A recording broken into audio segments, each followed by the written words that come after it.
Hola, buenas noches, bienvenidas, bienvenidos. A ver, voy a compartirles la clase de hoy. Aquí estamos. Muy bien. ¿Qué tal? ¿Cómo les ha ido? ¿Cómo les ha ido hoy? Es viernes, ya se acabó rapidísimo la semana, ¿cierto? Buenas noches, buenas noches. Muy bien. Sí, ya llega el fin de semana para descansar, aunque sea un ratito, ¿cierto? Muy bien. Les agradezco por estar aquí. Sé que es viernes, algunos ya dicen, oh, bueno, no trabajan sábado y algunos ya queremos descansar los viernes, pero qué bueno que están aquí, prestos eh, para poder estudiar, para poder aprender. Muy bien. Estoy compartiéndoles la clase 3, pero estoy revisando aquí mis apuntes. Nos falta trabajar un poquito de la clase 2. Permítanme un ratito para compartirles. Clase 2, clase 2, clase 2. A ver.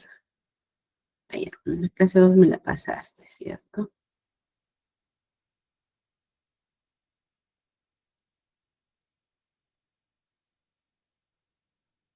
A ver, a ver, a ver.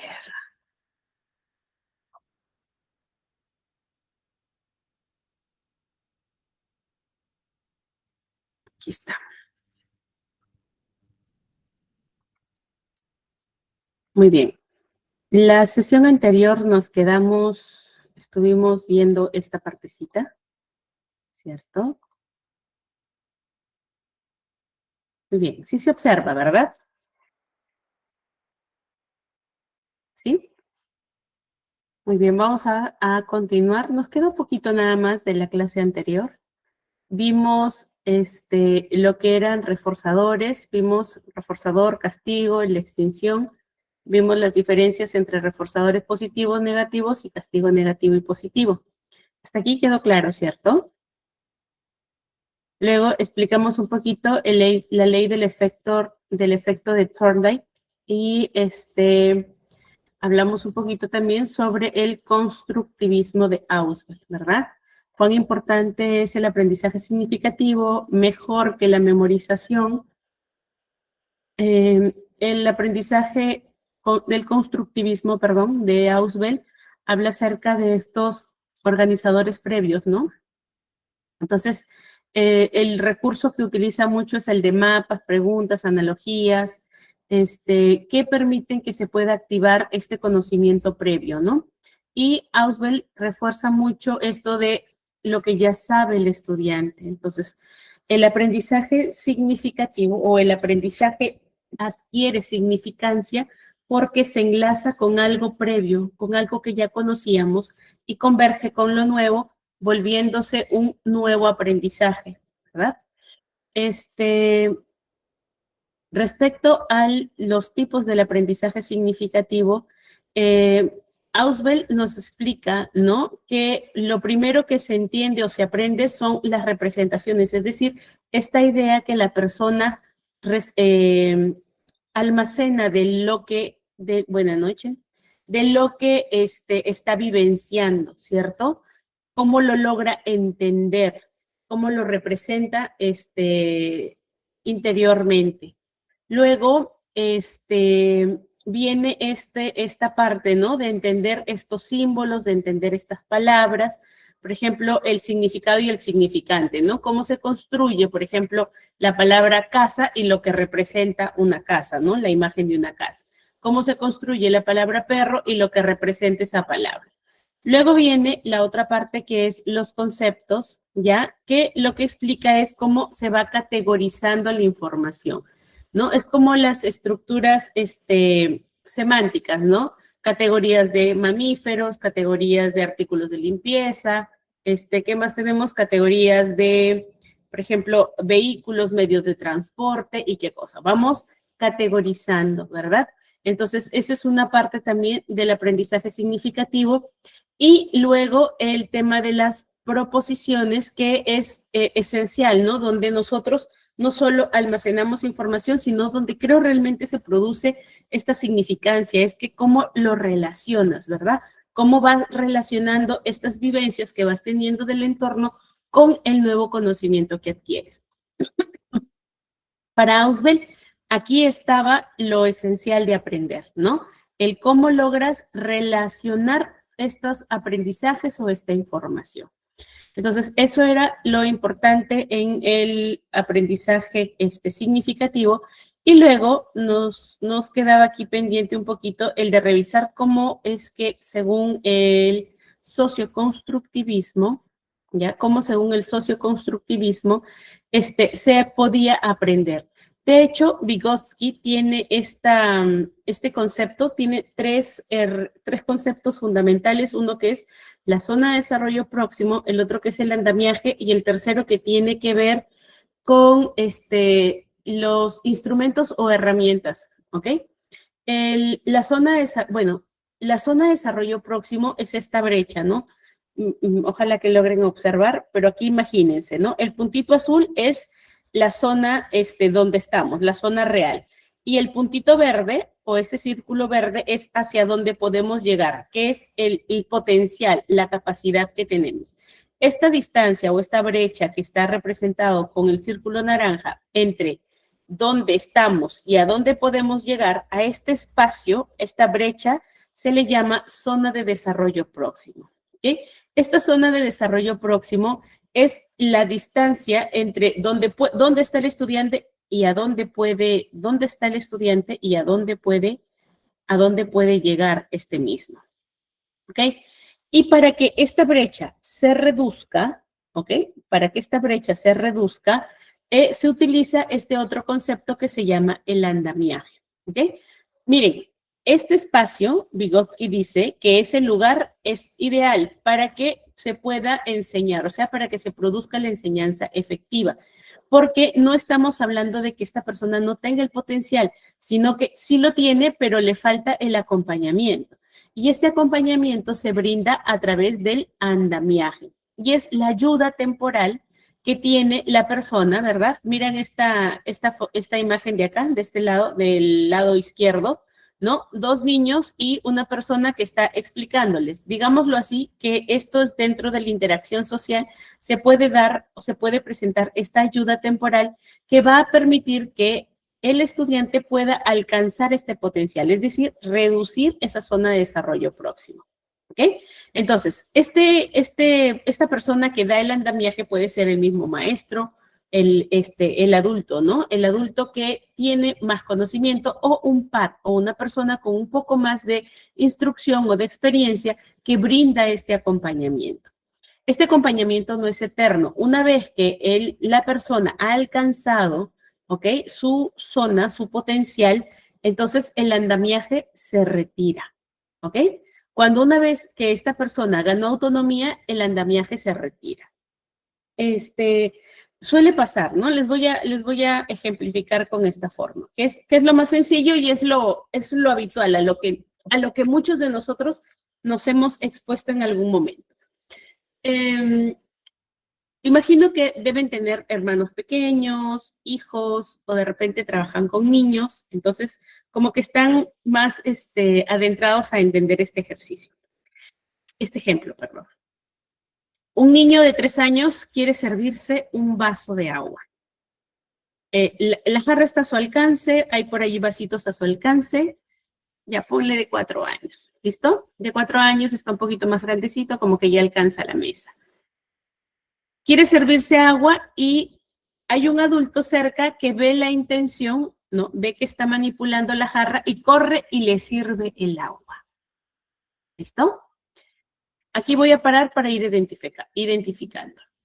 Hemos visto al niño con la intención de querer servirse. Está en la edad en que ya puede ir haciendo algunas cosas, por ejemplo, el trasvase.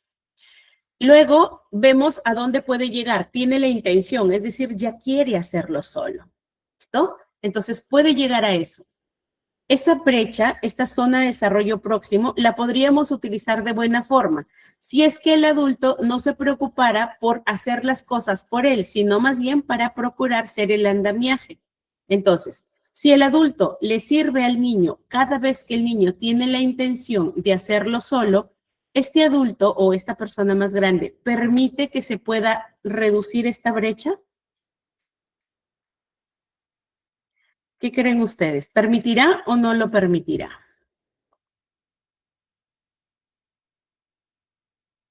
¿No se escucha bien?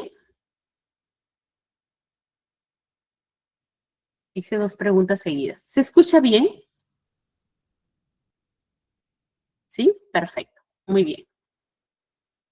No lo permitiría, ¿cierto? Entonces, cómo sería o cuál sería la respuesta de este adulto si es que aplicara el andamiaje? ¿Qué haría?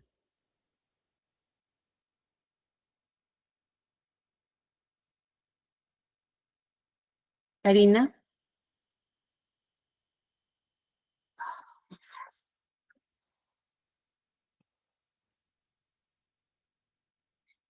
¿Está habilitado el micrófono? Creo que no. Ya está activado.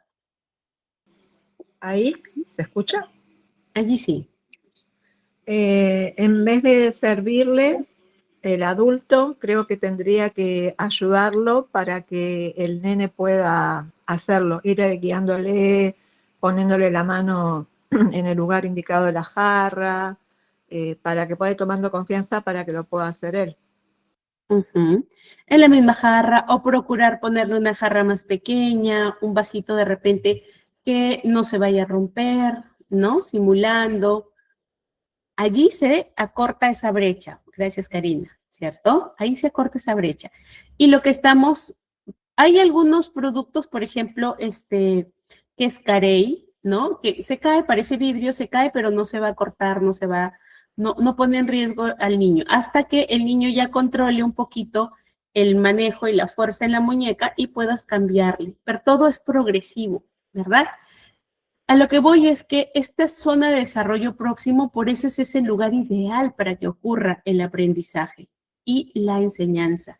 Pero todo depende de que nosotros realmente observemos esa zona de desarrollo próximo, o sea, el darme cuenta, esto lo está haciendo no porque quiere romper y malograrme las cosas, o no porque quiere ensuciarme las cosas, lo hace porque necesita aprender. Hay un factor importante que es la curiosidad. Entonces, esta curiosidad va a hacer que las personas, no hablo solo de un niño, siempre quieran buscar más, intentar, mirar, practicar, hacerlo. Acuérdense, el eneatipo es lo importante, es el hacer. Ya, perdón, el eneatipo no, la inacción. Ya es el hacer. Yo tengo que aprender haciendo. No solo voy a aprender que me lo cuenten, sino cuando lo hago, aprendo mucho mejor la experiencia, según lo que hemos visto con Auswell, ¿no? Entonces, aquí es importante dejar que el niño lo haga y aquí viene el andamiaje. Ahora, la primera vez de repente yo le guío en la mano, la segunda vez ya procuro ponerle de repente algún material, ¿no? Que sea menos pesado de repente para el niño. De ahí, las siguientes veces solo vigilo, ¿no? Luego corrijo, si de repente el niño botó algo, le enseño a limpiar, voy aumentando más cosas, ¿ven? Hasta que sigue intentando, ahí viene el ensayo-error también, hasta que lo logra. Una vez que lo logra, unos días más, y lo puede hacer solo, y yo retiro mi apoyo. Ya lo hace solo, ya lo consiguió. Niño que se aprende a vestir solo. 4 o 5 años ya debería hacerlo. Pero si de repente hasta los 5 o 6 años lo sigo cambiando yo porque el niño se demora, ¿aprende autonomía? No, ¿verdad? Entonces, el andamiaje es un concepto muy importante en el que nosotros debemos entender que no solamente el aprendizaje se da en aprender algo cognitivo aparentemente, ¿no? O sea, escolar, seglar. No solo allí, sino en todas las actividades que hace la persona. ¿Ok? Entonces, todo esto es importante y Vygotsky habla de esto, es que el entorno va a ayudar, ¿ok? Va a ayudar a que la persona pueda conseguir o pueda alcanzar ese potencial. Es así como lo plantea Vygotsky con estos tres conceptos, tanto la interacción social como identificar cuál es el potencial y a dónde está el niño y trabajar en acortar esta brechita, ¿no? Que es el espacio ideal para poder enseñarle, para que se pueda ejecutar el aprendizaje, enseñanza-aprendizaje, y luego el apoyo que va a dar una persona que está un poquito más instruida o que tiene mayor capacidad que aquel. ¿Listo? Entonces, así se entiende esta teoría del socioconstructivismo. ¿Cómo lo llevamos en el contexto escolar o en el contexto educativo? ¿Cómo lo llevamos a ello, no? El que nosotros conozcamos cuáles son las características de mi estudiante, conozca o reconozca el potencial y luego aprenda a utilizar estos apoyos dentro del aula para ayudarle a llegar a su potencial. Una vez que llegó, alejo, ¿no? Me alejo, lo hace solo. Y es más, cuando nosotros ya entendemos que las personas hacen como que sus cosas solas, lo dejamos, ¿cierto? Alguien que entra a trabajar recién, está en su etapa de inducción, se les explica, se le acompaña un tiempo, se le entrena y una vez que uno dice, ok, ya asimiló, ya entendió, lo deja solo. Hay por ahí ciertos errores que nosotros vamos a ir puliendo, corrigiendo, pero está en proceso de aprendizaje, ¿verdad? No necesito decir que está en la escuela, sino que está en este proceso. O sea, todo lo que nosotros hacemos conlleva un proceso de aprendizaje. Y esta teoría del socioconstructivismo enfoca mucho la interacción social, cómo va a ser un factor importante para que se pueda dar este aprendizaje, para que se construya y además en este espacio de social se puedan también ir entrenando estas habilidades sociales que requiere la persona para poder vivir en comunidad, para afrontar los trabajos en equipo, para poder relacionarse con otras personas. ¿Listo? Muy bien. ¿Hasta aquí preguntas? ¿No? En cuanto al enfoque humanista, estas dos posiciones o posturas, una de Maslow y otra de Roger, ya con la pirámide de las necesidades de Maslow, Maslow enfoca en que una persona que no ha satisfecho sus necesidades básicas, ¿ok? No puede aprender. ¿Por qué? Porque primero necesita cumplir con estas necesidades que son de supervivencia, que vendrían a ser las necesidades fisiológicas, las necesidades de seguridad y las necesidades sociales, ¿ok? Estas son necesidades de supervivencia. Luego vienen las necesidades que cuando cubrimos esto significa el crecimiento, que es las necesidades de reconocimiento y las de autorrealización. Entonces, para Maslow, el aprendizaje ocurre una vez que se han satisfecho estas primeras tres necesidades dentro de la pirámide, fisiológicas, de seguridad y las de afiliación o necesidades sociales. Muy bien, entonces, si de repente nosotros tenemos dentro de nuestro ambiente alumnos que de repente no están angustiados porque no saben si sus padres van a pagar la pensión, no llevaron buen alimento al colegio, no saben si van a comer, los padres están sin escuela, sin trabajo, perdón, hay dificultades en casa, no descansa bien, entonces es bastante probable, ¿ok? Bastante probable que estas necesidades insatisfechas afecten esta capacidad de poder disponerse para el aprendizaje. ¿Listo? Miren, la capacidad para disponerse. Yo no estoy diciendo que no va a poder aprender por eso, sino que para disponerse. Acuérdense, ya estudiamos un poquito de lo que era el aprendizaje y cómo se daba, ¿no? Primero los estímulos, ¿no? Se filtraban estos estímulos y se procedía a captar la atención, ¿verdad? Mediante un estímulo que estimula, digámoslo así, nuestro proceso atencional, ¿no? Lo capta.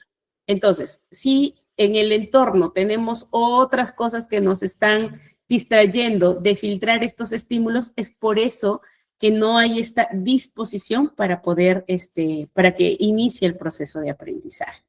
Muy bien, entonces, esto es lo que enfoca Maslow con explicando esta teoría respecto a cómo se da el aprendizaje. Y Rogers, ¿ok? Rogers aporta también esta mirada humanista donde explica que el que enseña, el docente, debe aplicar o debe ofrecer estas tres condiciones, ¿no? Es el hecho de ser genuino, el hecho de que la persona se sienta valorada, sienta que es reconocido el esfuerzo y el trabajo y sobre todo que no se le juzga, ¿ok? Y el tercero es esa empatía, ¿listo? Entonces, dice que el docente debe ofrecer estas tres condiciones para que el aprendizaje experiencial, es decir, esa experiencia que tuvo, en realidad cale en el niño. No sé si les conté en algún momento sobre, hay un estudio que se hizo en Japón, es un estudio experimental, donde en un kinder, ya en un colegio inicial, en un kinder, se les pide a los maestros que eviten los comentarios calificativos. Por ejemplo, muy bien, qué bonito te salió, ay, qué hermoso, está mejor que el de tus compañeros o cosas así. ¿Listo? Entonces, la indicación fue esta, a los maestros decirle no califiquen, no juzguen el trabajo, solamente hablen acerca de lo que observan, es decir, usaste colores azules, ¿qué colores tan vívidos has usado? Explícame qué quieres representar en esto, ¿no? Ah, veo que lograste plasmar la idea. Entonces, eso, hablar de lo que hizo, no del cómo lo hizo, ¿ok? No te enfocas en si lo hizo perfecto, bien o bueno, nada. Solamente te enfocas en describir lo que estás observando. Esto, a lo largo del tiempo, en la medición de este estudio, reportaba que los niños en las primeras semanas en los que no recibían validación se sentían confundidos. Luego, en la segunda semana, cuando ya no recibían validación y solamente las observaciones eran descriptivas respecto al trabajo, los demás niños dejaron de también comportarse de esa manera con sus compañeros, es decir, dejaron de mirar y comparar sus trabajos y se enfocaron más en cómo lo sentían o cómo lo experimentaban individualmente. ¿Listo? Entonces, este estudio de hecho no es concluyente, pero en esa muestra, en esa base, lograron identificar o lograron el objetivo que era conocer cuánto impacta, ¿no?, la valorización del adulto para el trabajo del niño. Entonces, esto es lo que habla, un poco de lo que habla Rogers, ¿no? Es de ser genuino, o sea, genuino, es decir, permitirle al estudiante que muestre lo que, de la forma en cómo lo ve, del mundo en cómo lo ve. No hay que buscar mucho en centrarlo a lo que dice la currícula o de repente a lo que yo espero del muchacho, sino entender cómo ve, cuál es la visión que tiene. Eso es dejarlo ser genuino. Y el valorar el trabajo, ¿ok? Valorar el esfuerzo. De hecho, no le vas a decir qué excelente, buen trabajo, ¿no? Sino el de buscar, el de escribir más que todo, perdón por decir el valorar, el de escribir lo que está haciendo. Noto que te esforzaste, ¿no? Esta vez te esforzaste mucho más que la anterior y se nota, mira, has obtenido mejores resultados. Entonces, no me enfoco en la nota, ¿no? Ay, qué bueno, sacaste 20, no, sino en el esfuerzo, en el proceso, mejor dicho. ¿Ok? Entonces, esta de la aceptación incondicional tiene que ver con fijarte más en el proceso más que en el resultado, en valorar eso que logra y que nosotros vamos a puntuar o que vamos a estimar dependiendo del puntaje que consiga, ¿no? Y la empatía, pues, es justamente esto, entender su mundo, entender su visión. Este es el enfoque humanista, que lo que nos explica es que a pesar de que nosotros podamos estar mirando desde la perspectiva conductual, cognitivista, constructivista o socioconstructivista, no podemos dejar de pasar esto que es la parte humanista, ¿no? En la parte de ver que a quienes tenemos delante de nosotros no son objetos, no son personas que se van a valer o que van a valer por lo que consiguen de nota o por lo que dicen o por lo que tienen, sino por lo que logran, por el proceso, ¿ok? Por el proceso más que todo. Luego tenemos este enfoque de Zimmerman, ¿no? En la que habla que el estudiante tiene esta capacidad para aprender. Hace referencia a lo que es la capacidad innata del aprender y la curiosidad. Entonces dice que el aprender a aprender, en este aprender a aprender, ya no solamente utilizas esta curiosidad por descubrir cosas, sino tiene esta capacidad por saber organizar, ¿ok? Por controlar y evaluar su propio proceso de aprendizaje. Aquí tiene mucho que ver con el desarrollo de las funciones ejecutivas, organización, planificación, gestión del tiempo, resolución de problemas y más que hay, que me van a permitir el que yo pueda ordenar el trabajo, ordenar mi día para poder sacarle provecho. ¿Okay? Y esto se logra con autonomía. Cuando la persona tiene autonomía y entiende qué es lo que le beneficia, puede ejecutar estas funciones. Pero quien no, quien solamente se vale por lo placentero y no por la responsabilidad, entonces no tiene autonomía todavía, ¿ok? No puede controlar ni evaluar su propio aprendizaje, proceso de aprendizaje. Entonces, aquí lo que requiere, pues, es este acompañamiento para que nosotros podamos ayudarles a desarrollar esta capacidad de autonomía y de responsabilidad. Entonces, esto es lo importante, ¿no? Hay 3 fases para el aprender a aprender, que es la planificación, y es el definir la meta, eliges qué estrategias vas a utilizar antes de ponerte a estudiar, ¿ya? Luego es el seguir el plan. En la ejecución es que yo compruebo si es que estoy entendiendo estas estrategias, si me estoy ciñendo al plan, ¿ok? Esto es un punto importante. Esto que estoy leyendo, ¿en verdad lo estoy entendiendo o no? Entonces, puedo ir haciendo mi toma de notas, mis cuadros, mis apuntes. Entonces, me ciño al plan. Si no estoy logrando eso, entonces, nuevamente vuelvo a la etapa de planificación. Y la última fase tiene que ver con la reflexión, ¿no? Es esto de evaluar si en realidad te funciona o no te funciona la forma en cómo has organizado el aprendizaje. ¿Listo? Entonces, esto es respecto a la forma en cómo aprendemos hoy, ¿ya? No hay una sola manera, no es que mi forma de aprender es la correcta y la tuya, ¿no? Ya que el aprendizaje es interactivo, ¿ok? Lo primero que nosotros debemos tomar en cuenta es que cuando se aprende algo, se cambia la forma de pensar y esto decanta en que cambia la forma de comportarnos, ¿ok? Cambia la forma en cómo nos portamos, la conducta. ¿Recuerdan en la primera clase que les decía, cuando hay aprendizaje hay un cambio de la conducta? Ahora, ¿todo aprendizaje genera cambio de la conducta? No todo, porque hay aprendizaje ulterior que no hay opción o no hay momento para poder ponerlo en práctica. Pero una vez que esto está asimilado, entendido, procesado, sí puede manifestarse en conducta. ¿Ok?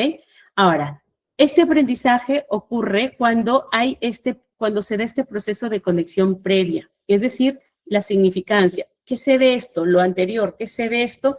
Y lo que estoy aprendiendo, con lo que está llegando o lo que estoy aprendiendo ahora.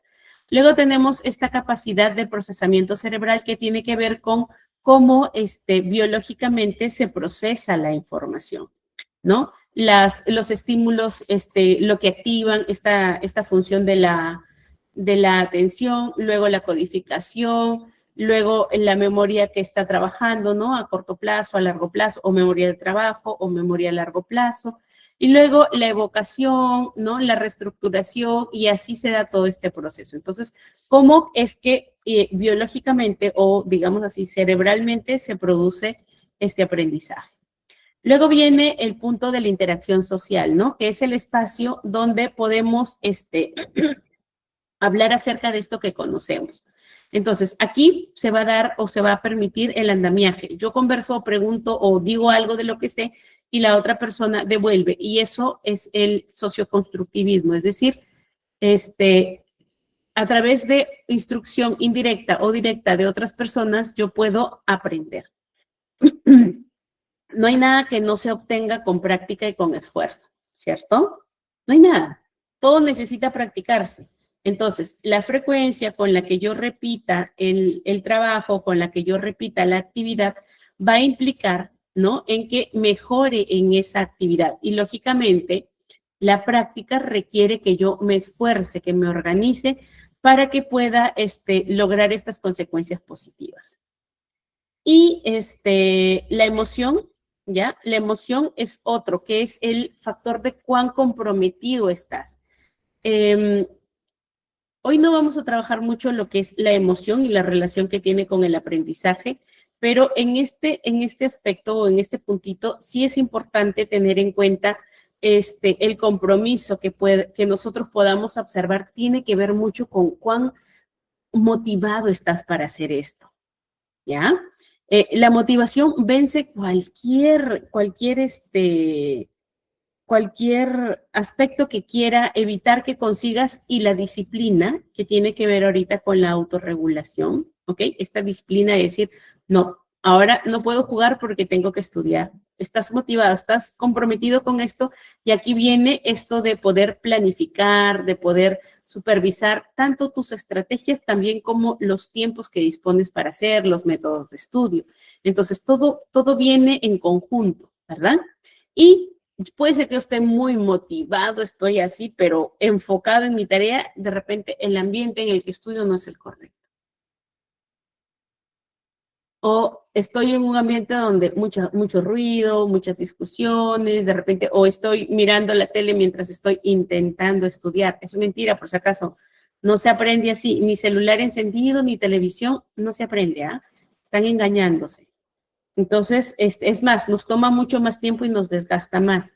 Entonces, es importante que para que se dé el aprendizaje, ¿ok? Para que se dé este aprendizaje, pues se tenga que conocer no solamente de los factores individuales o personales que yo tengo, ¿no? Los procesos tanto cognitivos como estas funciones ejecutivas que se van a requerir para aprender, sino también importa el entorno, ¿ok? Y el entorno está relacionado también con la interacción social. ¿Listo? Entonces, hoy día vamos a ver, ya, vamos a ver esta parte. Ay, perdón, voy a compartirles esta pantalla. Hoy día vamos a ver este desarrollo infantil, ¿ok? Y adolescente, pero marcándolo mucho en lo que es en el contexto, enmarcándolo en el contexto educativo. ¿Listo? Entonces, en esta parte de la clase, lo que pretendemos es que vayamos entendiendo cómo es que a través de las etapas del desarrollo esto va a impactar en el aprendizaje. ¿Ok? ¿Cómo vamos a poder identificar estas señales de alerta en estas etapas? ¿Ok? En estas etapas para que nosotros podamos aplicar, espérenme un ratito.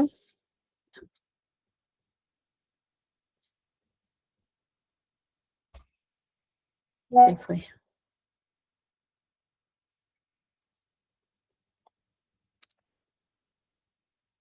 Ya, para que nosotros podamos identificar estas estrategias pedagógicas y que las podamos aplicar dentro de nuestro contexto educativo o dentro del grupo al que le enseñamos para utilizar no solamente estas estrategias, sino saber que estas estrategias en realidad van a ser efectivas. ¿Listo? Entonces, vamos a manos a la obra porque sí, tenemos menos tiempo, bueno, para poder conversar, pero sí es importante era importante que nosotros habláramos un poquito de lo que nos quedó pendiente en la clase anterior. Está relacionado con esto, sí. ¿Sabían ustedes que las habilidades están relacionadas con la etapa, con la edad cronológica de la persona, ¿verdad? ¿Sí? Ah, claro, claro, que vamos a competir. Sí, hay un espacio donde lo he visto dentro de la clase de hoy, donde lo voy a enlazar. ¿Ya? No se preocupen, eso sí lo vamos a trabajar. Entonces, las etapas del desarrollo, ¿ok? Toda la forma en cómo nosotros evolucionamos o crecemos está muy relacionado a la capacidad también que vamos a tener de aprendizaje.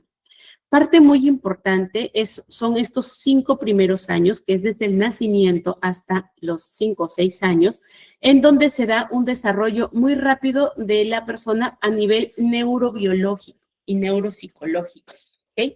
Entonces, perdón, mucho tiempo sentada. Es este espacio, o son estos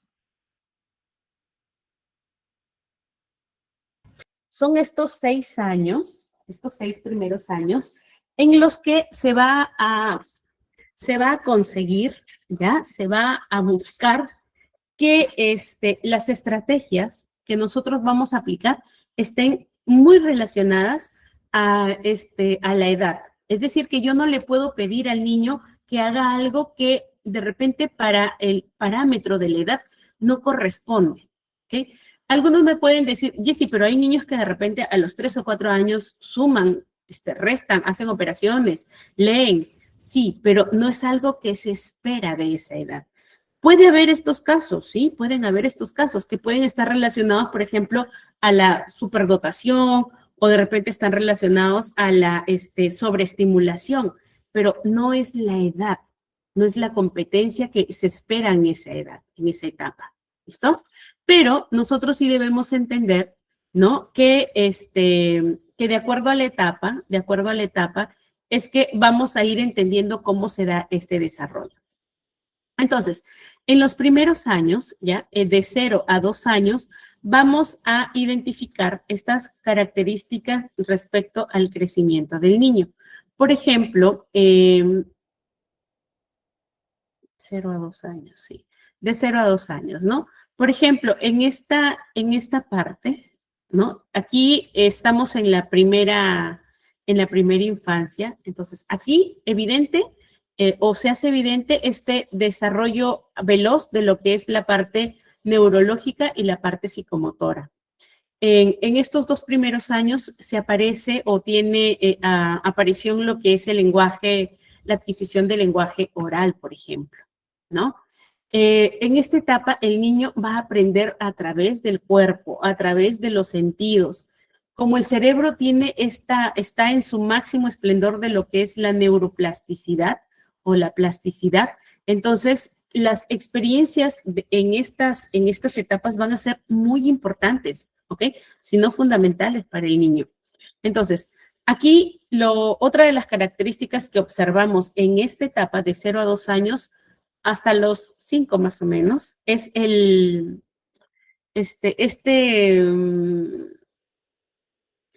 pensamiento, que es más que todo egocéntrico, ¿no? Entonces, el niño no va a ser empático, no va a ponerse en los zapatos de otra persona o no va a entender la perspectiva de la situación desde la otra persona, imposible.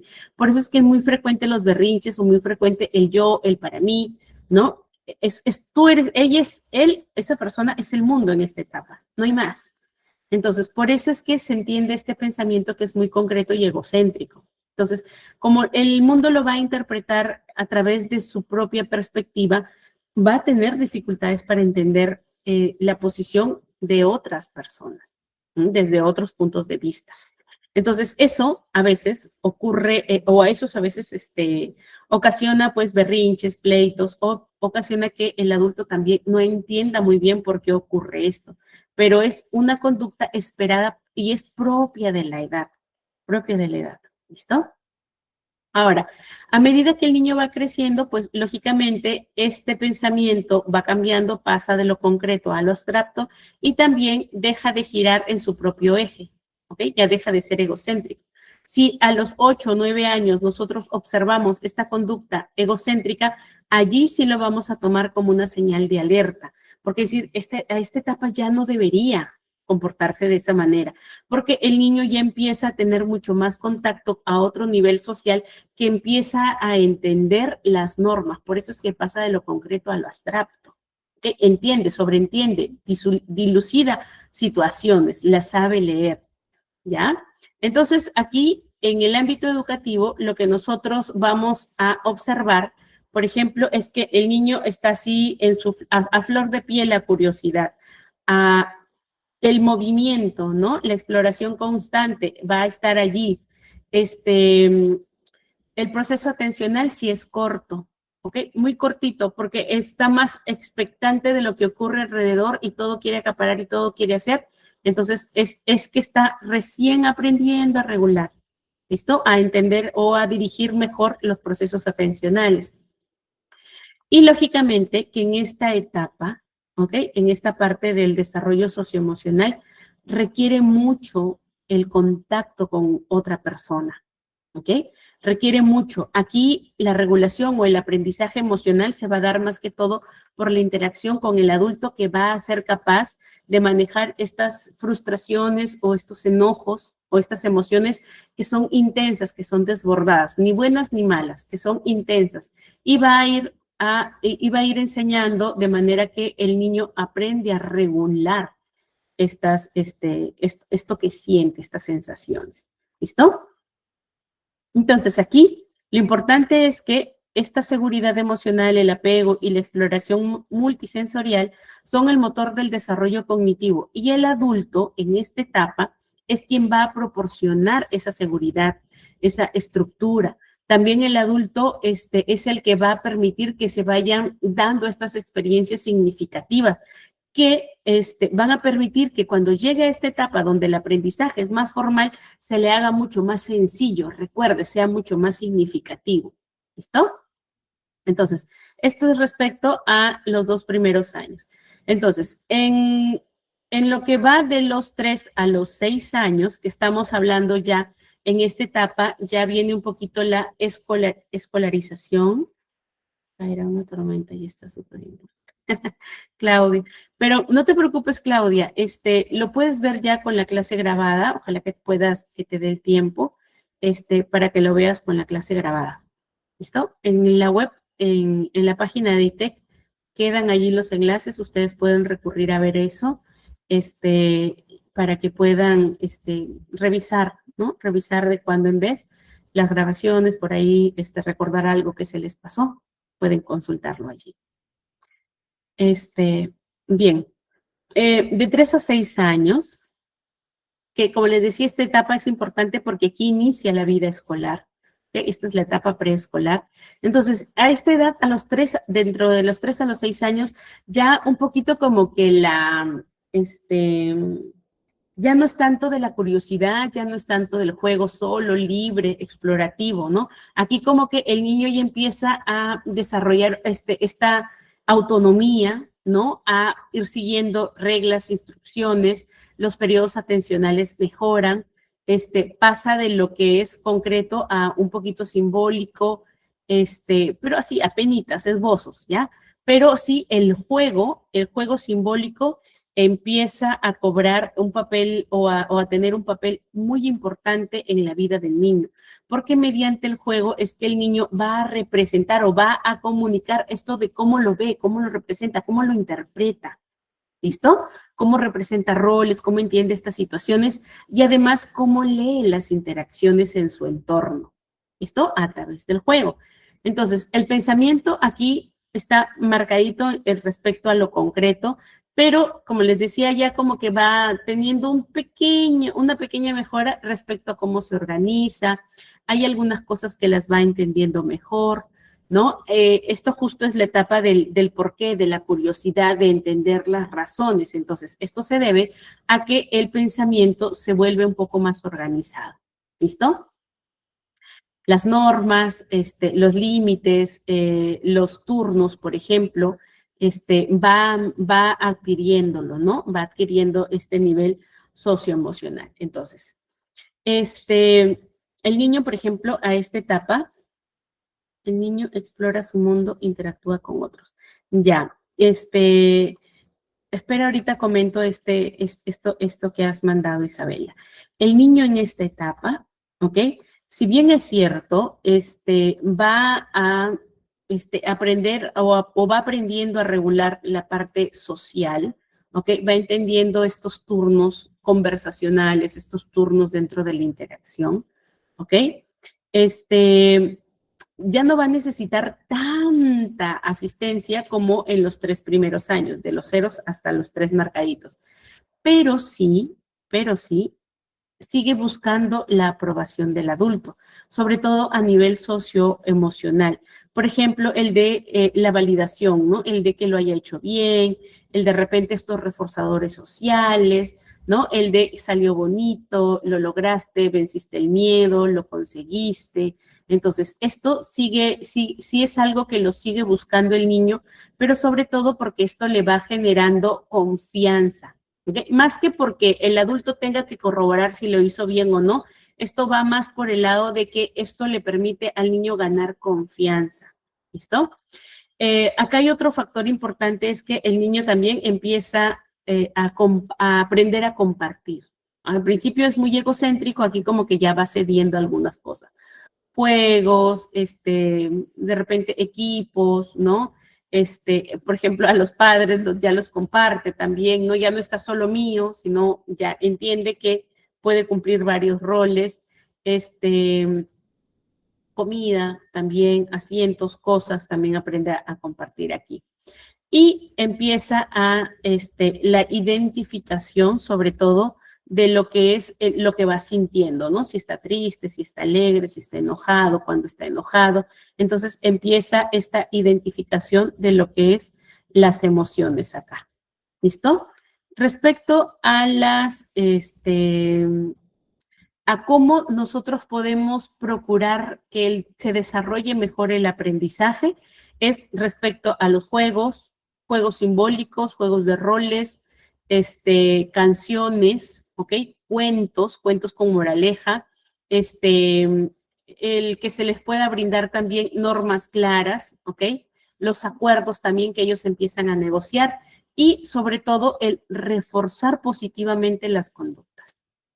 Miren, no decimos castiga las conductas que no son adecuadas, refuerza positivamente las conductas que son adecuadas. Esa conducta que tú buscas, que tú quieres, es importante reforzarla. ¿Listo? Aquí Isabela decía, el niño explora su mundo y interactúa con otros. Sí y no. Al principio, el niño puede explorar el entorno, puede compartir el espacio con otros niños, que le decimos cohabitar, pero no interactúa con otros. Y esto más o menos se ve hasta los 3 años y medio, cerca de los 4. Pero, exacto, también sin instrucciones medianamente. Va entendiendo, va comprendiendo estas reglas implícitas dentro de la interacción. A partir de los 4 años, ya el niño empieza, el juego incluso deja de ser egocéntrico y el juego se vuelve un momento, un espacio donde puede colaborar o puede interactuar con otros, ¿ok? A veces el juego, incluso este juego social, es muy importante para que el niño vaya entendiendo estas interacciones, estos roles, estos tiempos de espera. Aquí el juego es lo principal, ¿ok? A través del juego aprende roles, desarrolla lenguaje, interacción, motricidad, desarrollo cognitivo, ¿ok? La capacidad de analizar, de proponer, va también desarrollando, por ejemplo, habilidades sociales, ¿ok? Espera, respetar turnos, la empatía. Entonces, es un momento en el que el niño enriquece mucho estas características o estas competencias que requiere para cuando vaya o cuando ingrese al nivel primario o cuando llegue a esta infancia intermedia, ¿okay? Que es lo que vamos a ver ahorita. Esta infancia intermedia tiene que ver con las características, más que todo, bueno, las características generales aquí tienen que ver con que el niño ya va teniendo mayor estabilidad, o sea, puede regular y reconocer mejor lo que está sintiendo. Hay mucho más destrezas académicas desarrolladas, la lectoescritura, el cálculo matemático, por allí ya viene desarrollándose, ¿no? Entonces, en esta etapa, el niño ya empieza a desarrollar habilidades ya que son cognitivas más estructuradas, la escritura, ¿no? Tiene mejor motricidad, tiene mejor psicomotricidad, crecimiento físico también, el crecimiento intelectual, el lenguaje está mejor desarrollado. Entonces, aquí ya vemos que esta persona o las personas empiezan a desarrollar el pensamiento lógico, ¿ok? Y preparándose para pasar de lo concreto a lo abstracto, ¿ok? De esto concreto a lo que concreto y observable ya va entendiéndose muy bien, se asimila bien y pasa a lo abstracto.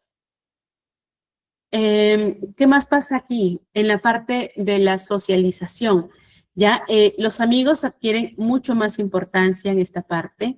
Empieza también un poco la comparación social, que aquí lo podemos ver como este concepto de eficacia, ¿no? De autoeficacia. ¿Qué puede hacer él? ¿Qué puedo hacer yo? Entonces comienza la imitación. Aquí más todavía, ¿ok? Insisten en la búsqueda de reconocimiento por parte del adulto, busca mucho que es el apruebe, ¿no? O que el adulto valide el trabajo que hace el niño. ¿Qué más aparece aquí? Se desarrolla la autoestima académica, ¿no? Esta capacidad de yo también puedo hacerlo, ¿ya? Esta capacidad de de logro también, ¿listo? Y sobre todo el, ¿cómo se llama aquí en esta parte? La conciencia de lo que puedo lograr, ¿ok? Que es la creencia, de la capacidad de logro. Entonces, aquí aparece mucho esta parte, se desarrolla bastante en lo que es la competencia socioemocional, pero que va a impactar en cuán predispuesto voy a estar para aprender. ¿Listo? ¿Cómo lo podemos utilizar esto dentro del contexto educativo? Uno es para ofrecer esta retroalimentación constante. ¿Listo? El poder dar la indicación al niño, reconocer el trabajo que están haciendo, porque allí vamos a ir fortaleciendo esta capacidad de logro, es decir, yo sí puedo hacerlo, ¿no? Yo también sé hacerlo, no solo mi compañero, yo también, porque recuerden que aquí empieza a ver qué hace el otro y qué hago yo. Hay un factor aquí que también podemos notarlo y es que en esta etapa el niño empieza a querer hablar de lo que piensa, de lo que sabe, pero siente un poco de temor. Entonces aquí es importante esta retroalimentación o estos reforzadores positivos porque van a permitir que el niño o que la niña pues vayan incrementando esta conciencia del logro. Algunos le dicen autoestima académica, ¿no? Porque está relacionada a la creencia en cuanto a lo académico. Entonces, aquí súper importante enfatizar este desarrollo o este aporte, ¿ya? Y también en esta etapa, dentro de los 6 a los 11 años, nosotros vamos a poder detectar o evidenciar, ¿ok? Estas dificultades de aprendizaje, ¿ok? Entonces, aquí es donde vamos a ver. En la primera etapa no es que no los vamos a observar, se ven, pero no los podemos asegurar porque está en pleno desarrollo. Pero para esta etapa, en la etapa de la infancia, ya sí se van a ir notando más estas dificultades de aprendizaje o problemas de conducta, ¿ok? Se pueden detectar con mayor facilidad. Bien, vamos aquí con la adolescencia temprana. Respecto a la adolescencia temprana, pues ya vemos, ¿no? Estos cambios en cuanto a sus características físicas, cambios emocionales y cambios sociales que son muy, muy notorios, ¿ok? Y aquí pues se inicia la pubertad, hay muchas variaciones emocionales. De hecho, el joven en esta etapa está así como que danzando en un mar de emociones, ¿no? No va a su ritmo, va al ritmo de lo que siente. Al nivel cognitivo, ¿ok? Comienza esta parte del desarrollo del pensamiento abstracto. Deja lo concreto y puede imaginar, puede entender las cosas, puede hacer representaciones mentales. No es tan estable, pero ya inicia esta capacidad. Ya, vamos a ver también que respecto al manejo de impulsos, por ejemplo, todavía no está consolidado, está aprendiendo, ¿ok? No está totalmente desarrollada. En esta etapa, el chico, el adolescente busca independencia, ¿ya? Vamos a ver que cuestiona mucho normas, por ejemplo, también aquí se va desarrollando la moralidad, inicia la moralidad. Colbert habla acerca de esta etapa también, de la moralidad, de cómo iniciando con esta capacidad de pasar de lo concreto a lo abstracto, ¿no? De cómo va creciendo el pensamiento. Y aquí se desarrolla mucho esta necesidad de pertenencia, ¿ok? Esta necesidad de pertenencia, es decir, yo pertenezco a este grupo, es mi gente, es mi club, es mi clan. Esto es importante en esta etapa de la adolescencia temprana. Socialmente esto impacta porque tienes preferencias por ciertos grupos, por ciertas personas, por ciertas cosas, ¿ok? En la escuela también nosotros lo podemos observar este cambio a través de estas fluctuaciones en su rendimiento académico. observan cómo el chico está cuestionando figuras de autoridad o cuestiona normas, entonces nosotros también vamos a estar alerta aquí, por ejemplo, si aparecen conductas desafiantes, ¿ok? Es decir, incluso el de oposición, desafío y oposición. Es decir, que me opongo a todo lo que es figura de autoridad. Simplemente no obedezco, no acato normas. ¿Listo? Y presento esta postura desafiante. Entonces, aquí, en esta parte, ya, en esta parte importante de observar, porque es muy frecuente de encontrarlo en los chicos. Y, lógicamente, son súper sensibles a la crítica, ¿no? Aquí criticarlos en esta etapa es que se les cae el mundo. Entonces, aquí nosotros, dentro del contexto educativo, el rol que vamos a desempeñar tiene que ver con la contención y con el acompañamiento. Y también en esta etapa, mucho de la escucha, es decir, de la orientación que les podamos dar. Aquí no solamente tú vas a enganchar al chico tomando en cuenta lo que a él le gusta, sino es cuánto le prestas atención, cuánto lo oyes, cuánto le das espacio para que él pueda ser él mismo, no fingir. Entonces, aquí es importante de entender este cambio en esta etapa. Respecto a la adolescencia media y tardía, que va desde los 15 hasta los 19, Papalia dice que la adolescencia se puede extender hasta los 20 años, pero aquí hemos considerado también a Papalia entre los 15 y los 19 años. Entonces, aquí sí hay una consolidación de la identidad personal de la persona, personal del individuo y también de este rol social. ¿Listo? Hay mayor predisposición a reflexionar, a tomar decisiones con responsabilidad. Ya aparece esta proyección del futuro, ¿no? De qué voy a hacer luego, qué voy a hacer yo, a qué me dedico, se van perfilando un poco los gustos e intereses. Entonces, en esta etapa,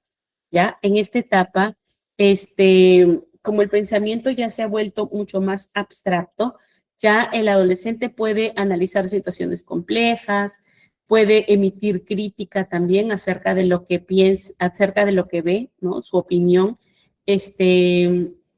Las decisiones que toma ya son mucho más a conciencia. Se va a dejar de repente por ahí, toma en cuenta las opiniones de otros, no es que se deje influir, pero se deja guiar. ¿Listo? Esa es una etapa importante. A nivel emocional, ¿no? Ya ha mejorado en cuanto a la regulación emocional. Las relaciones se van a hacer mucho más profundas, ¿no? Hay relaciones mucho más interpersonales. Y, lógicamente, en esta etapa, la persona va priorizando o va armando sus valores, ¿verdad? Y los valores les van a permitir que se comporten también. Entonces, los valores son los que definen la forma en cómo se va a comportar o las conductas que van a tener. A ver, ¿qué dice por acá? Claro, identifica sus dificultades, lo que les cuesta aprender o captar. Porque...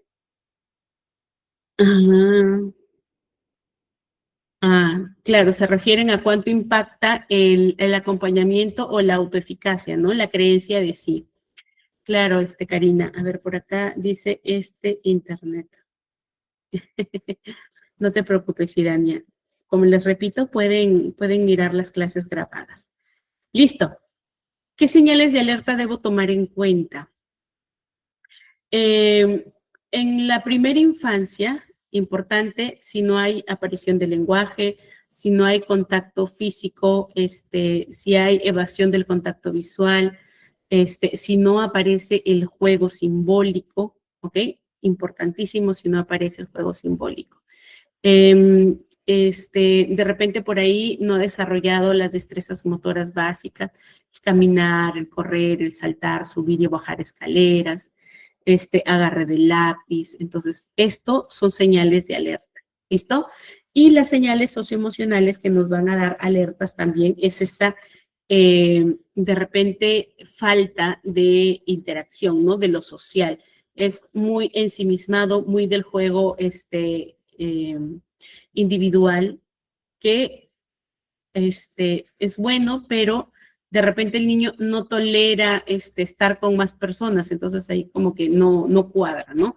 Porque puede estar con más niños, puede estar con más personas, no interactuar con ellos, pero pueden coexistir, como les digo.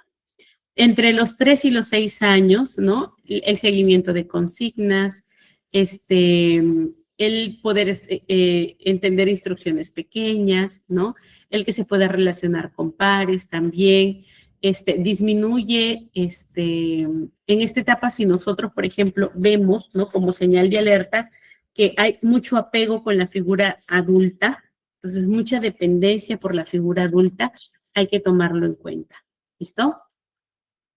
Conductas agresivas frecuentes son señales de alerta. Incapacidad para regularse, señal de alerta también. ¿Listo? Entonces, en este cuadrito ustedes pueden ir leyendo también qué otras señales de alerta podemos encontrar respecto a las siguientes etapas.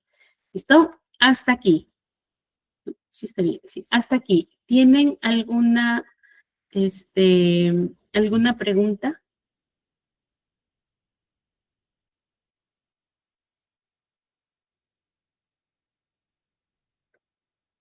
¿Preguntas, dudas, consultas, chicos?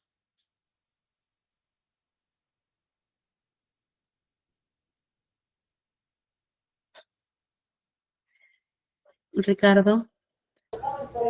Buenas noches, profe, ¿me escucha? Sí, sí, se te escucha. Cuando una persona, por ejemplo, usted dice que señales de alerta, ¿cierto? Y hay personas que posiblemente no tuvieron una buena etapa en su vida, ¿cierto? O quedaron como estancadas o en puntos de las etapas anteriores. Uh-huh. O sea, ¿qué es lo aconsejable ahí? Ya, perfecto.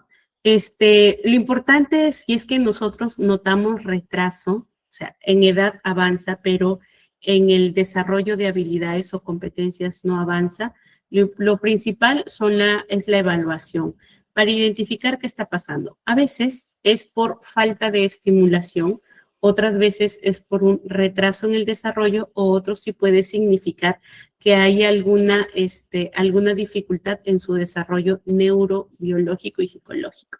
¿Ok? Entonces, si notamos, por ejemplo, niño de 2 años, 2 años y medio, ausente completamente el lenguaje, entonces allí corro a evaluación, porque, espérame un ratito, está muy bajita la luz, porque aquí te está marcando, el lenguaje es uno de los hitos dentro del desarrollo, entonces está marcando que algo malo, no algo malo, sino que algo no se está desarrollando correctamente. De repente en el lenguaje, si hay lenguaje comprensivo, es decir, que el niño sigue instrucciones, entiende, si uno le da una instrucción lo hace o trae objetos, entonces lenguaje comprensivo va bien, pero de repente el niño se comunica solo con señas, se comunica solo con sonidos, pa, ta, enojo, entonces aquí hay una dificultad en el lenguaje expresivo y se tiene que recurrir a la evaluación, porque ahí puede ser un trastorno del desarrollo, un retraso del desarrollo del lenguaje, ¿no? Entonces, hay varios factores que pueden estar influyendo, poca estimulación, factores genéticos, ambientales, pero lo importante es que se pueda hacer la evaluación. La evaluación a tiempo nos permite el que nosotros podamos, si es que hay alguna dificultad, es decir, ya de la parte de la terapia, ¿no? De la intervención individual, se pueda hacer el trabajo para ayudarle a mejorar esta parte o esta habilidad que no ha desarrollado. ¿Listo? Si es que de repente tiene esta dificultad, se hace la evaluación y dice, no, mira, está bien, solo que falta aquí estimulación, pues se estimula. Si es que no pasa nada, dele un tiempo, está todo bien, ¿no? De repente el niño es calladito, no es inhibido, entonces no pasa nada respecto a su desarrollo neurobiológico, pero sí a su desarrollo social. Si gusta el padre, trabaja por su cuenta o trabaja con acompañamiento. Pero es importante la evaluación a tiempo, ¿ok? Nos va a librar de tiempo perdido en el que se pudo trabajar con el niño para que alcance el potencial, a que estemos años retrasados. ¿Ya? ¿Qué más por acá? Ricardo, no sé si te convence. ¿Era lo que preguntabas? Sí, pues sí, pero no sé, es que también, pues se me hace, sí, era lo que preguntaba con relación, pues estamos viendo las etapas, pero digo ya una persona adulta, por ejemplo, cuando pasa eso en una persona adulta y que dice, uy, esa persona tiene un retraso psicológico, sí, o sea, sí Ya. tiene, Hay situaciones en las que, mire, la plasticidad no es que sea una característica del cerebro que solamente se dé en la etapa inicial, en la infancia, ¿no? No es. Esa capacidad o esa característica del cerebro está presente durante toda la vida. Lógicamente que a temprana edad es mucho más moldeable, está como que mucho más abierta esta capacidad de la plasticidad. La plasticidad implica el que se puedan aprender las cosas. ¿Listo? Entonces, si de repente a una edad adulta por ahí se identificó, no sé, a ver, en la inteligencia, que la persona tiene dificultades en la velocidad de procesamiento, oye, pero ya tiene como 40, o sea, ¿eso se puede trabajar? Sí. De repente tuvo un accidente, meninges, y por ahí ya adulto, y le causó alguna pérdida de capacidad cognitiva o alguna habilidad, ¿se puede trabajar? Sí. Terapia, rehabilitación, el trabajo se consigue. Lógicamente que no va a llegar al 100% de la habilidad que lo tenía antes del evento, pero logra mejorarlo, ¿no? Otras veces sí llega al 100%, dependiendo del abordaje o el trabajo, ¿no? Ahora, respondiendo a tu consulta, ¿qué pasa si una persona se le nota, pero él no lo evidencia? Como le comentaba a una colega, si para esa persona no representa problema, él está bien. Y aquí tiene que ver con los parámetros de normalidad y anormalidad. Normal es anormal es cuando te causa una dificultad. Si el que tú te has lentito en de repente captar cosas, pero no te causa problema y tú no le ves problema, entonces no tienes un problema para esa persona. Pero si de repente sí, mira, ¿sabes qué? En mi trabajo yo he notado que tengo dificultades para entender las cosas, para leer material, para tomar decisiones. Oye, esto ya me está causando un problema, entonces necesito una evaluación para ver, de repente estoy perdiendo capacidad de memoria, ¿no? Entonces se hace la evaluación, se ve el resultado, se trabaja sobre ello. Entonces, dependiendo de si eso que tú ves mal en otros, en realidad causa o no causa dificultad para ellos. Esto es. Y aquí tiene que ver con el parámetro, como les decía, de lo normal y lo anormal. O normalidad y anormalidad. Isabela.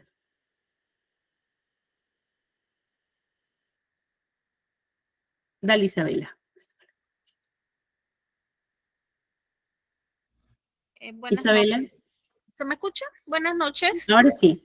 Ahora sí. Buenas noches. Bueno, yo aquí, en mi caso particular, opino como docente, pues que el docente no está facultado para nosotros emitir un diagnóstico de algún estudiante basándonos en su comportamiento. Nosotros en este caso somos observadores y podemos de cierta forma diagnosticar, pero no dar a conocer ese diagnóstico a los padres directamente, sino sugerir a los padres que busquen una ayuda ya un poco más capacitada, profesional en el caso que nosotros podamos observar, porque son temas bastante delicados y por lo general los padres no logran a veces aceptar que sus hijos presentan algún tipo de condición. Es entendible que no todos los padres podamos pues asumir a grosso modo que nosotros tengamos un hijo que tenga algún tipo de trastorno. Entonces, en este caso como docente, porque he tenido la experiencia de que no podemos tener la libertad de hablar directamente con los padres, porque lo primero que dicen es, ajá, y usted es especialista en ese caso, usted, ¿cuál es la función suya? ¿Es psicóloga? ¿Lo sabe? Entonces, prácticamente se crea un clima de conflicto con los padres a veces por el hecho de que uno tenga quizás la certeza, porque a veces no nada más es la sospecha, sino la certeza de que el niño presenta algún trastorno. Entonces, en estos casos, el docente debe ampararse, porque es una manera más bien de uno ampararse y sugerir una atención más profunda, en este caso que busquen un especialista y que sea el especialista a través de un informe médico quien pueda corroborar lo que el docente está como, digamos que sospechando, ¿no? Es una sospecha confirmada, pero es el especialista que debe darnos como esa herramienta para nosotros poder demostrar que no estamos equivocados. Porque son temas demasiado delicados en el cual el docente siempre queda como a la mala por querer más bien prestarle ayuda a niños, ¿no? Que para ellos es mucho más difícil si los padres no lo aceptan, porque les quieren exigir algo que ellos realmente por su condición no pueden dar. Y lo viví en chicos de secundaria donde ellos se sentían frustrados porque sus padres les decían palabras muy feas, muy duras, en decir que ellos estaban decepcionados de ellos porque no tenían una capacidad de aprendizaje tan igual a los demás o no eran excelentes alumnos, sin considerar la condición que esos niños presentaban, que no dependía de ellos, sino que era su ritmo de aprendizaje, y se negaban ciertamente a presentar un informe médico por el simple hecho de no aceptar que sus hijos tenían una condición. Gracias, Isabela. Hay varios puntos, ¿no? Lo primero es que, de acuerdo con lo que manifiestas, que el docente no puede diagnosticar, o sea, puede diagnosticar, pero no diagnosticar. Te corrijo, en una parte. El docente en el aula reconoce estas señales de alerta, reconoce estos factores que de repente no encuadran en el desarrollo evolutivo del niño o en lo que se espera respecto al desarrollo de sus competencias. En base a esto, lo que dice es, acá hay conductas o acá hay indicadores presuntivos. Y ahí está, entiendo lo que quiere decir, diagnostica pero no diagnostica. Es decir, toma en cuenta estos rasgos que son alertas, señales que son alertas. ¿Para qué? Para poder reportar, ya sea si es que no hay equipo de psicólogos dentro de la escuela, de poder hablar con el padre y hablar acerca de esas sospechas. Todo en presuntivo. Ustedes dicen no confirmar, sí, todo en presuntivo. Mire, hay algo que me está alertando respecto al niño, respecto a su hijo, sería bueno la evaluación para descartar o confirmar. Y ya explican de qué viene esto, ¿no? Lo segundo es que si ya tienen departamento, se eleva con un informe sencillo, elevan ustedes al departamento psicológico, ¿no? De esas conductas que han observado y que piden al psicólogo o piden al equipo de psicólogo que hagan la observación, entrevista y lo que tengan que hacer dentro del aula para poder evaluar si estas observaciones que tú has identificado son por el tema de metodología o son por dificultades netas de la persona. ¿Listo? Ese es en el segundo aspecto. En el tercer aspecto, es cierto, es muy real que hay muchos padres que niegan las dificultades de los hijos. Se está trabajando mucho en esto al evitar poner etiquetas, ¿ok? También hay mucho error respecto a las personas que suelen utilizar estas etiquetas para estigmatizar a las personas, ¿no? Para segregar a las personas. Entonces, aquí hay un tema de manejar respecto a la ética, respecto a la sensibilidad, respecto también al poder informar o hablar acerca de qué se trata la condición de la persona y no tomarlo como una etiqueta, sino tomarlo como una forma de entender qué está pasando por esta persona, porque también los trastornos o los procesos no son iguales en todas las personas, dependiendo del diagnóstico, pero yo ya sé qué es lo que necesita esta persona para poder alcanzar su potencial. O sea, si lo vemos de esa manera, valen esos diagnósticos.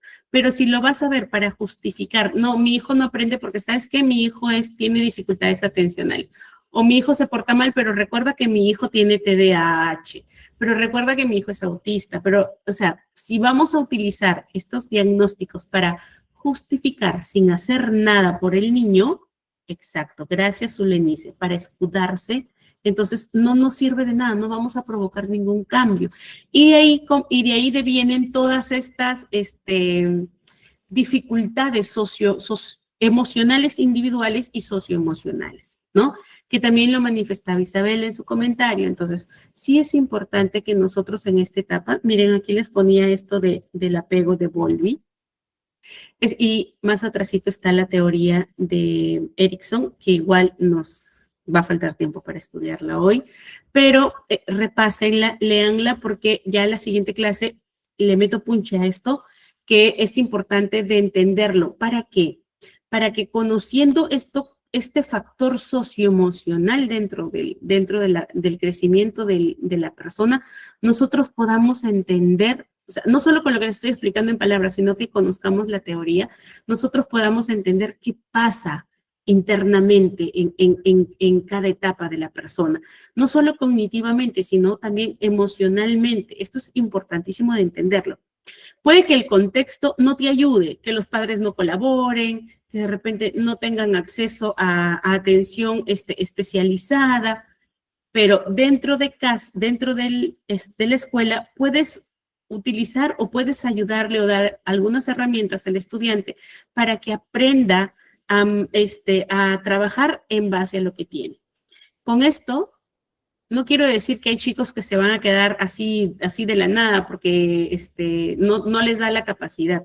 Es que no son buenos para ciertas actividades, pero de repente tienen otros talentos, tienen otras capacidades, y eso es lo que hay que enfocarnos, ¿no? Buscamos que el chico aprenda y desarrolle todas las competencias académicas, pero a veces es más artístico, citando a Gardner, ¿no?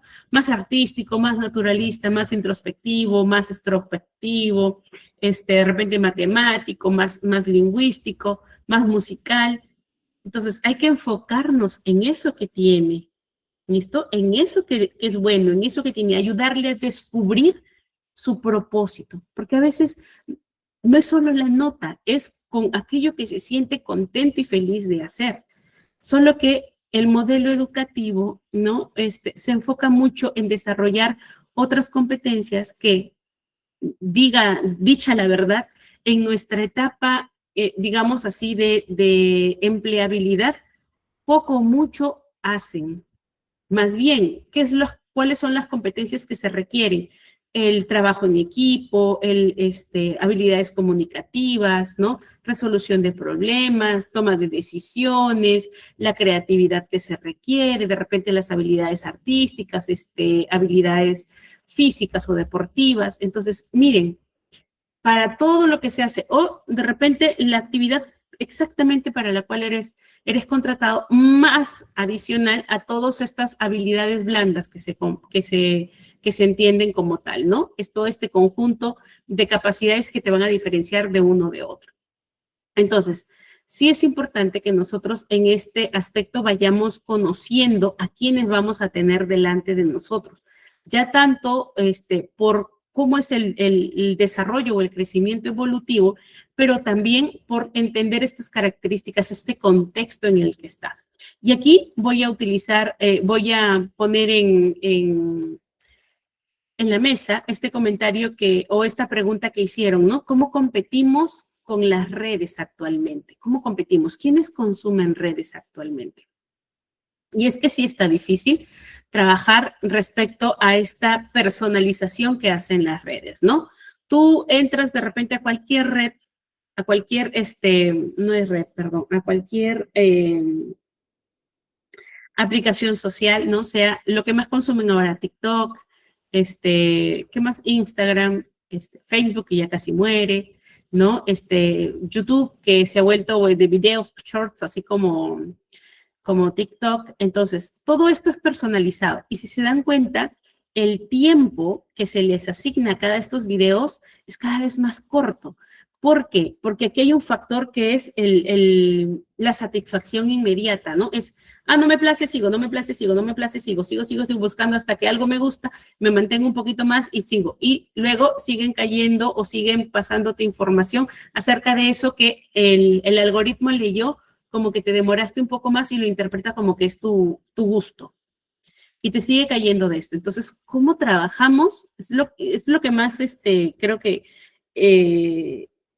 resalta de esto, es cómo compites, no tanto con las redes, sino cómo compites con este diseño que es personalizado. ¿Listo? Sí, ¿cómo compites con esto? Una vez, no sé qué cosas andaba hablando yo por ahí y de repente, bueno, casi no reviso redes, pero de repente por ahí miré algo y me empezaba a salir y decía, pero esto ni siquiera yo lo he buscado, y te sale. Y es porque se vuelve tan personalizado y tan espía, ¿no? Y todo empieza a salir de allí. Todo empieza a salir de allí. Entonces, ¿cómo compites con chicos que todo les llega a medida en el aula? Especialmente, ahorita se habla últimamente de la generación alfa. ¿Han escuchado, cierto? ¿Han escuchado de la generación alfa? Esta generación alfa es la que hablan de niños nacidos en el 2010 y entre el 2025, ¿ok? 2010 ya entran a primaria, están casi pasando a secundaria. Entonces, ¿cómo les enseñamos más bien? Más que a los de las redes, ¿cómo les enseñamos a esta generación? Es porque son más digitales, menos sociales, ¿ok? Hay menos recursos atencionales que tenemos respecto a ellos, están más expuestos a la tecnología y a nosotros en el conductismo le llamamos como recompensa inmediata. Es decir, que entras, como les decía, algo no te place, tú avanzas hasta que algo te guste y te quedas con ello. Esto es la recompensa inmediata. Y esto a la larga, ¿qué nos enseña? Enseña o impide que la persona sepa disfrutar hasta de los momentos que no son placenteros o que sepa entender que si no te gustan, igual tienes que hacerlos. Entonces, aquí nos vamos más o se están como que orientando más a estas generaciones a lo hedonista, a lo placentero, a lo que se vea bonito y dejando de lado aquello que no es tan agradable, pero que es necesario de hacer. ¿Listo? Entonces, este es el análisis que tenemos. Ahora, ¿cómo trabajamos con ellos? Ahí está. ¿Cómo les enseñamos a estos chicos? ¿Cierto? Lo primero es empezar a tener espacios neutros.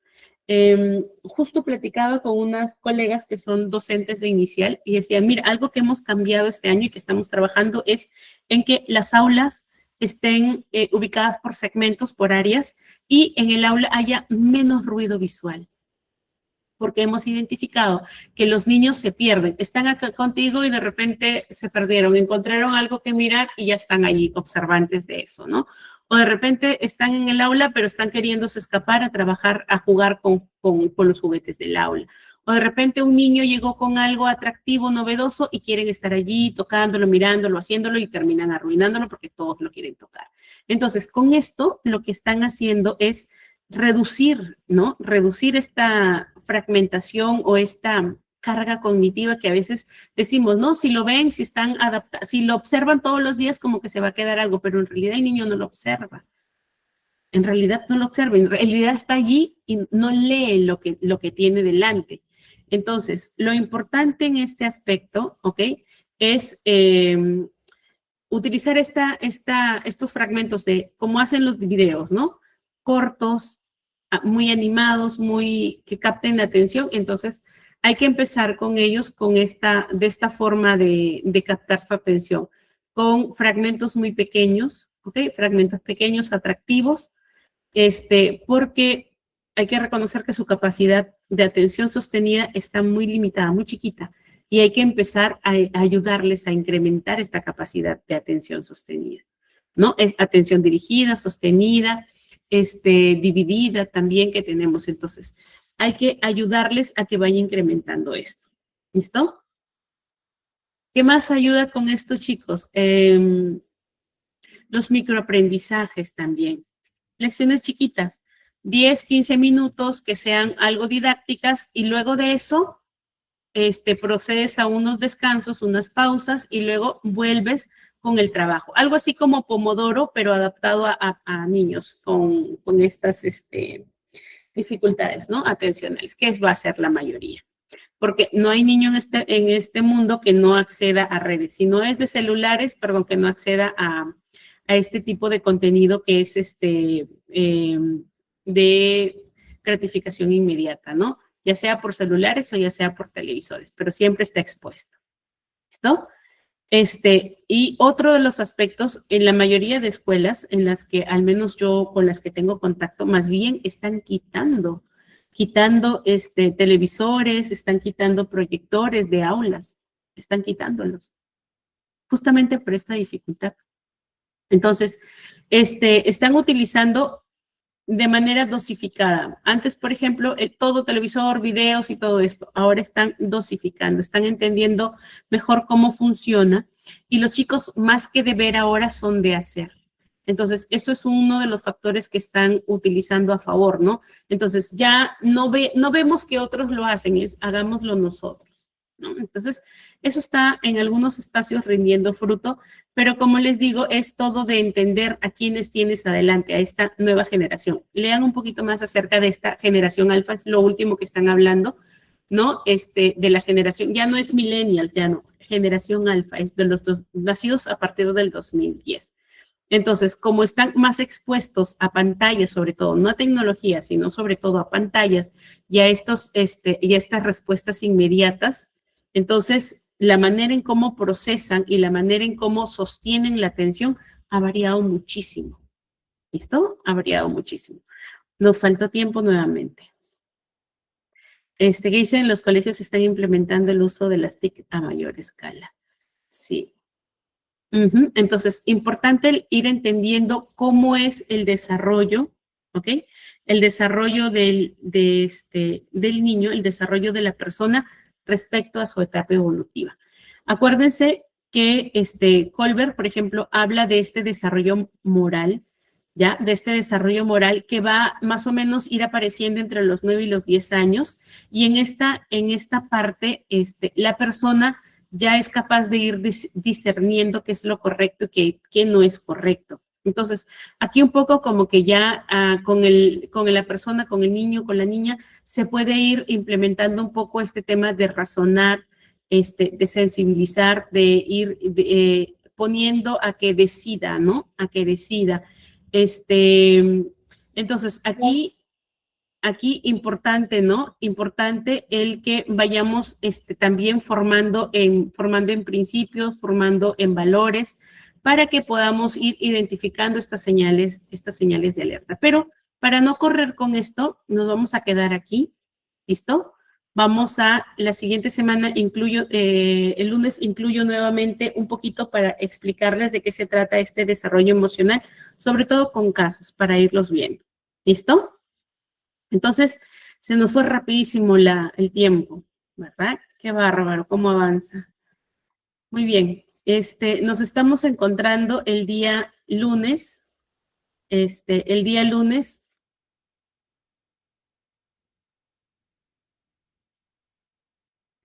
para nuestra cuarta clase, ya nos acercamos al final rapidísimo, para nuestra cuarta clase, y no se olviden, por favor, que no se desconecten, sobre todo porque vamos a recibir unos pequeños alcances por parte de nuestro coordinador. ¿Listo? ¿Les gustó la clase hoy? ¿Sí? Sí, profe, gracias. Vale. Perfecto. Muy bien. Entonces, que tengan bonito sábado, bonito fin de semana, descansen, pasen tiempo con la familia, y nos encontramos el día lunes nuevamente para aprender un poquito más. Cuídense mucho.